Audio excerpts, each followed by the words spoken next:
नमस्कार मंडळी, कसे आहेत सगळे? आम्ही पोचलो होतो धुळ्याला आणि धुळ्याहून आल्यावर लगेच आम्ही आलो होतो दवाखान्यात.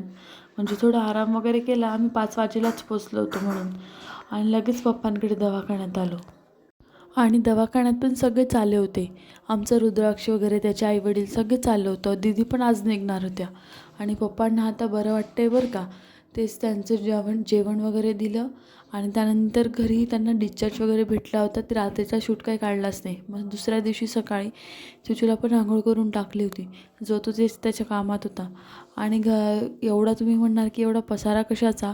म्हणजेच आईने सगळे देवपूजा वगैरे भाजीपाला वगैरे सगळंच काढलं होतं. मग आम्ही सगळे मिळून कामं वगैरे करत होतो. देवपूजाही राहिली होती कारण आई पण दवाखान्यात होत्या पप्पांसोबत म्हणून.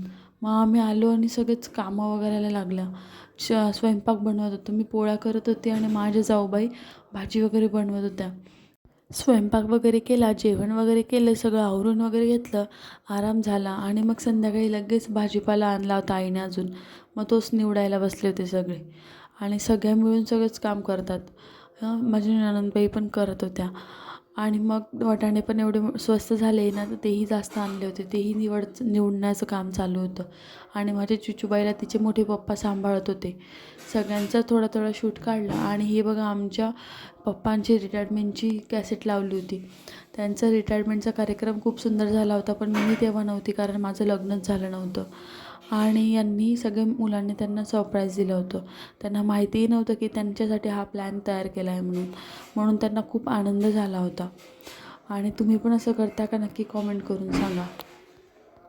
आणि ह्या माझ्या नवऱ्याचं बघा, नेहमीच काहीही चालू असतं. ते म्हणत होते की तुझ्या फॉलोअर्सला दाखव की मी कसं काम करतो असं. पण सगळे मिळूनच करत होतो. त्यांनी फक्त त्यांचा व्हिडिओ काढला आणि शेवटी त्यांनी दाखवलं पण की मी किती वाटाणे निवडले असं. दाखव त्यांना म्हणून. हे क्रेडिट त्यांना स्वतःला घ्यायचं होतं. चला तर मग असा होता आजचा माझा दिवस. बाय.